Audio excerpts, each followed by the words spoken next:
Hey everyone, I'm Greg, and today I'm interested in Game of Thrones. And before I get into that, I just wanted to show off this mug that my buddy Andrew gave me because I think it's super cool. So you can see the sigils and the banners for all of the major houses. You got their words down at the bottom. Super detailed.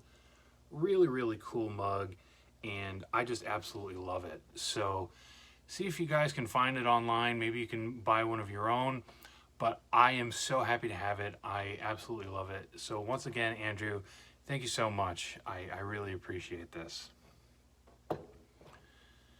So I wanted to make this video to share my experience with Game of Thrones, and if I'm being straight up honest with you guys, this video has been a real challenge for me to make. And you would say, Greg, this is your second video. Why are you saying this? Well, I've been really trying to make this video for several days now. And the reason it's been so challenging for me was before I shot anything for the channel, I did some test footage. And the first thing that I shot was me talking about my experience with Game of Thrones. Unfortunately, I could not use that footage because there were a number of problems with it. You know, the sound was a problem. I was standing in the video because at that time I said, hey, I'll look better if I'm standing. I do not. So I can't use that, and I've been trying to recapture everything about it. It was conversational, it was coherent, but I just haven't been able to capture that same magic that I had. So I hope that today we will get something semi-passable, and maybe we can get some discussion going about your experiences with Game of Thrones. So I want to talk to you about season 8 and maybe a little bit about the season as a whole. Excuse me, the series as a whole.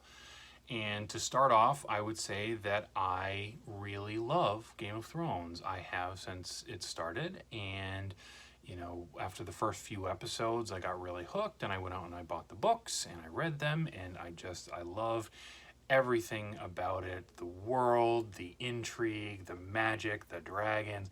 I thought it was so fun. It was kind of semi-grounded in reality because, you know, there was a lot of the politics and the backstabbing and all of that. It had the feel of being medieval, even though obviously it wasn't our reality because of the magic and the dragons and so forth. But I really loved it. I really connected with it. And so I was very excited for season 8. And before we got into it, I decided that I needed to approach it with a come as it may approach. I wanted to sit back and just let everything come to me. I didn't want to get all riled up thinking about all of the fan theories that I was seeing online or coming up with myself. I just wanted to go in with as much of a blank slate as I could, and just allow myself to be entertained. And you know, that was going well for the first few episodes, I think. I know that there were a lot of people who were angry from the start, but that really wasn't my experience. The writing didn't bother me. The things that kind of did bother me, but not enough to make me unhappy, were the fact that we were having some issues with pacing, and I think that just stems from the fact that it was decided long ago that here's the end point and we need to get there. So, you know, they just kind of, it felt as though they were going full steam ahead trying to get there versus, you know, earlier seasons. It was more about the intrigue, and things kind of took a more leisurely pace. So the pacing was an issue for me, but I also felt like there were a number of things that were really underserved. You know, perhaps you might call them loose ends, but just in general, things that I really want to know more about, like, you know, the Night King and the White Walkers.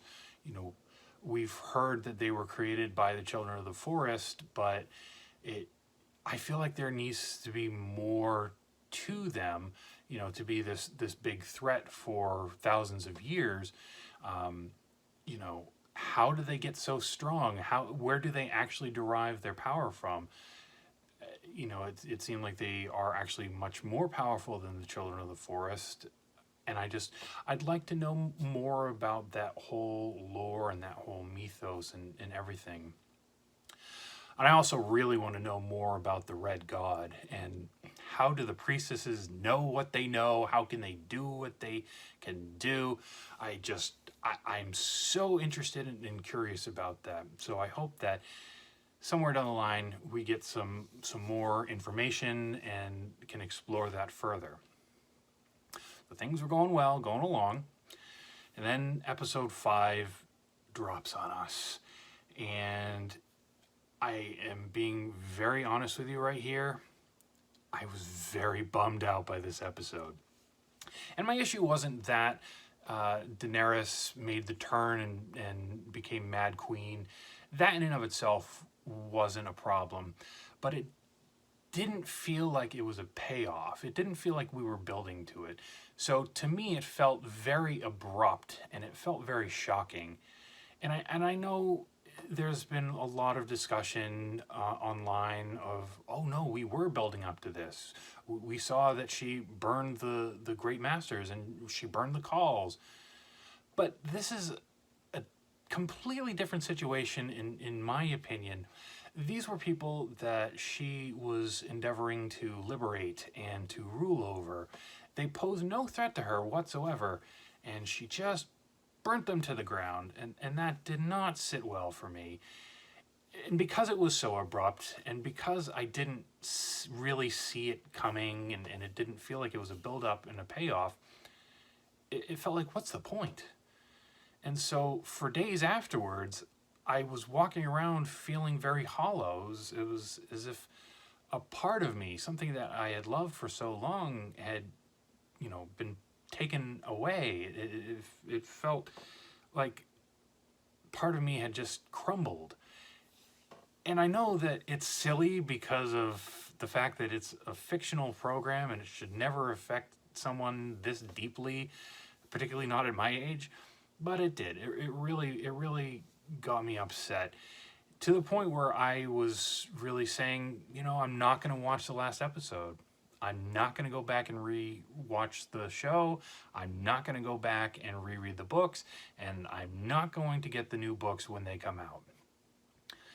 And thankfully, I did calm down a bit. You know, I'm back to loving Game of Thrones, and I did watch the last episode. I will probably rewatch the show at some point. I probably will get the books when they come out, and I will love every second of it. So again, I did watch episode 6, and I will tell you that I did like it. And I know that there's a lot of hate out there for this episode as well, but I did feel it was fitting. Now, I probably wouldn't have liked it as much as I did if I wasn't so bottomed out after episode 5.